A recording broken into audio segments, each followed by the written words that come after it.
بالله من الشيطان الرجيم بسم الله الرحمن الرحيم قل إني نهيت أن أعبد الذين تدعون من دون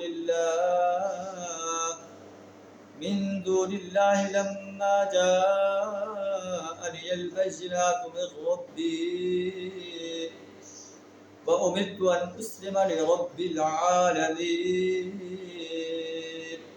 صدق اللہ العظیم۔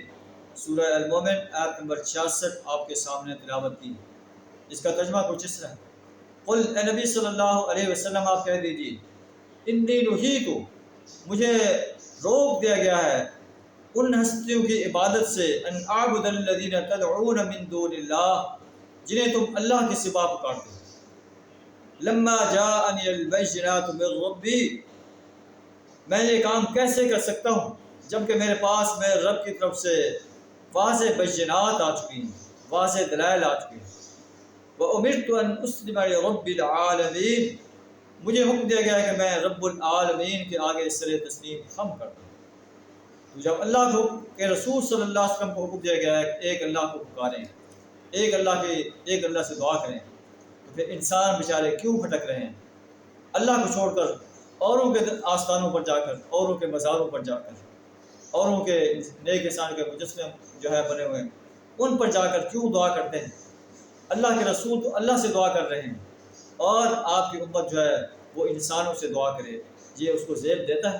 وہ تو اپنے آپ کو ہلاکت میں ڈال رہے ہیں۔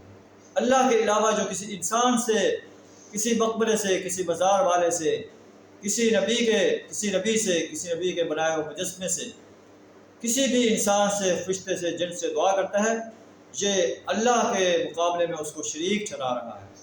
اللہ فرماتا ہے کہ ایسا انسان اللہ کی عدالت میں کھڑا ہوگا، اسے اس کا جواب دینا پڑے گا۔ ان اللہ لا یغفر ان یشرک بہ، اللہ ایسے انسان کو نہیں بخشے گا جو اس کے ساتھ شریک ٹھہراتا ہے۔ ویغفر ما دون ذلک لمن یشاء، اس کے علاوہ جسے چاہے بخش دے، چاہے اس کے گناہ آسمان و زمین کے برابر ہیں۔ هو الذی خلقکم من تراب ثم من نطفۃ، اللہ وہ ہستی ہے جس نے انہیں مٹی سے پیدا کیا، پھر نطفے سے تمہارا آغاز کیا، ثم من علقۃ، پھر اسے گوشت کو لوتھڑے میں تبدیل کیا، ثم یخرجکم طفلا، پھر بچے کی شکل میں تمہیں باہر نکالا، ثم لتبلغوا اشدکم، پھر تمہیں اللہ بڑھاتا رہا تاکہ تم اپنی پوری جوانی کو پہنچ جاؤ، ثم لتکونوا شیوخا، پھر اللہ اور بڑھاتا ہے تاکہ تم بڑھاپے کی عمر کو پہنچ جاؤ۔ وَمِنْكُمْ مَنْ يُتَوَفَّى مِنْ قَبْلُ، کوئی اس میں سے پہلے فوت ہو جاتا ہے، فوت کر لیا جاتا ہے بچپن میں، کوئی ماں کے پیٹ میں، کوئی جوانی میں، کوئی بڑھاپے سے پہلے۔ وَلِتَبْلُغُوا أَجَلًا مُّسَمًّى، اور اللہ تعالیٰ یہ سارے بدالی اس لیے اللہ نے رکھے ہیں تاکہ ہر انسان اپنے مقررہ وقت تک پہنچ جائے۔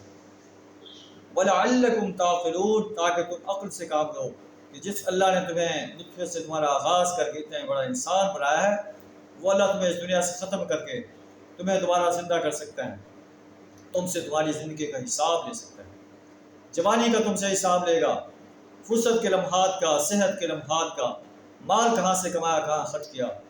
جو ذمہ داری تمہیں دی گئی تھی کہ تم امر بالمعروف اور نہی عن المنکر کا فریضہ انجام دینا ہے، اس کا بھی تمہیں اللہ کی عدالت میں کھڑے ہو کر حساب دینا پڑے گا۔ اللہ سے دعا کرنا میں یوم حساب کے لیے تیاری کرنے کی توفیق عطا فرمائے۔ وآخر دعوانا الحمد للہ رب العالمین۔